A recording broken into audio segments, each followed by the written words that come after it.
Law and Order. Esse é o elemento que eu mais uso. E aí, normalmente, quando eu falo, você vê quando eu falo sobre os meus grupos terem pessoas caóticas que resolvem fazer cuidar na telha, eu gosto muito, muito, muito de lembrar as pessoas que no cenário em que elas estão jogando existe lei, existe ordem em situações normais. Então, é muito comum você ver os jogadores agindo como nós somos os heróis, então tudo que a gente faz está mais ou menos justificado, porque a gente tem uma boa intenção. Então, tudo bem se a gente fizer isso.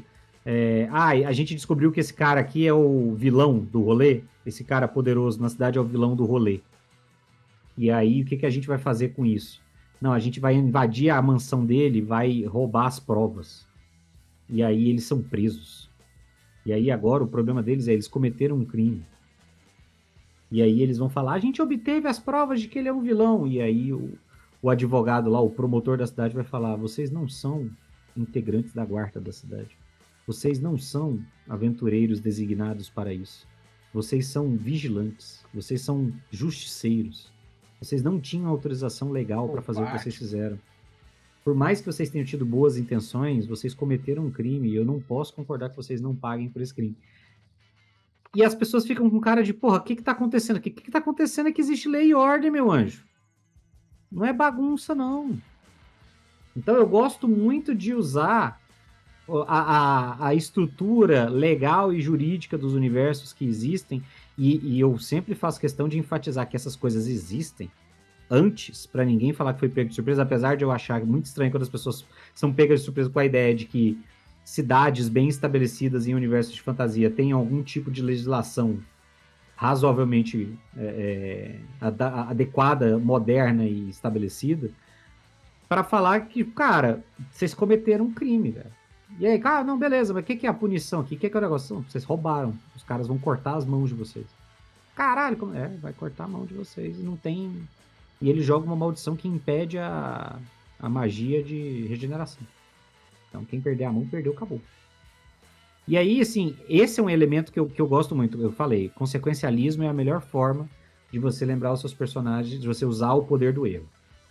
Se vocês vão cometer crimes para fazer as coisas que vocês querem fazer, lembrem-se que vocês têm risco de cair nas garras da lei.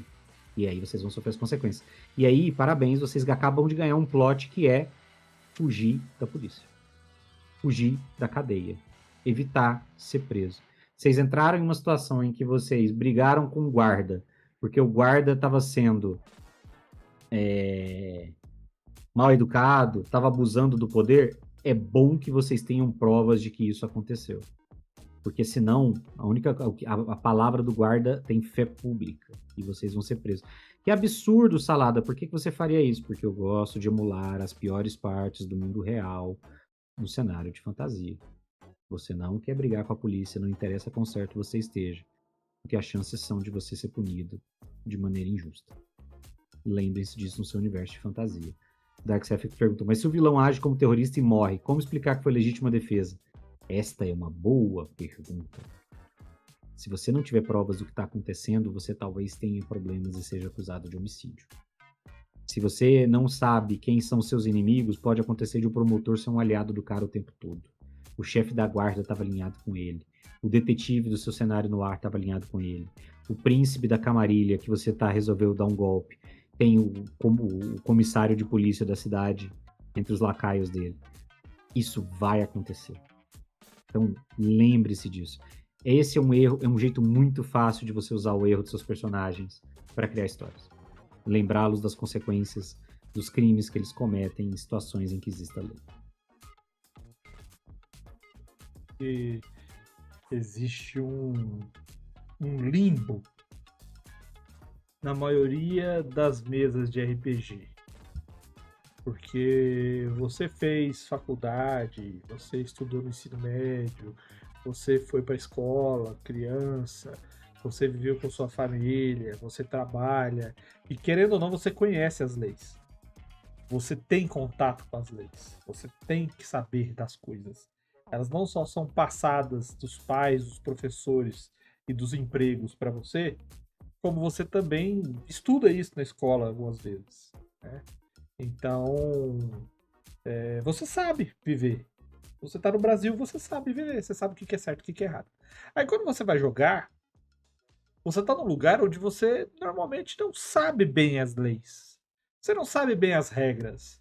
Você não sabe bem as convenções sociais ali. Então isso daí, cara, pode dar pano pra manga, tá? A história do pessoal lá dos nobres, basicamente, quando eles não estão na parte dos combates, quando eles estão na parte de socialização, basicamente é só isso daí, cara.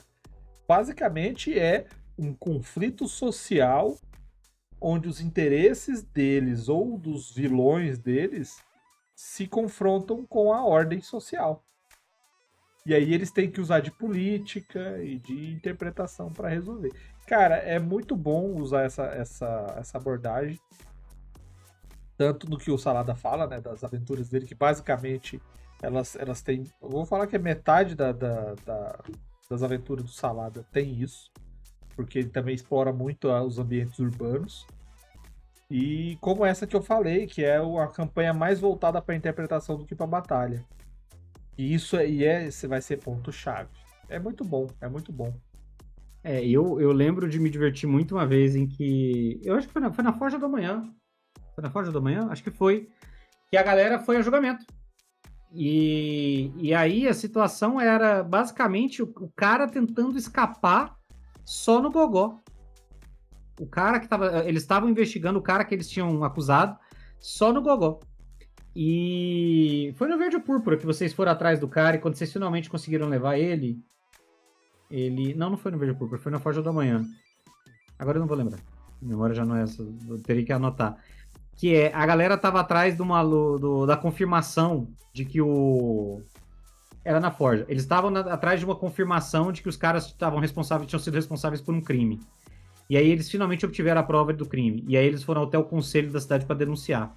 E aí, quando eles finalmente... Do Conselho da Federação. E quando eles finalmente denunciaram, o cara que eles estavam atrás, que eles descobriram, era um subordinado de um cara do conselho. O cara do conselho mexeu os pauzinhos na votação dos aliados deles lá. E eles simplesmente consideraram que as provas não eram suficientes.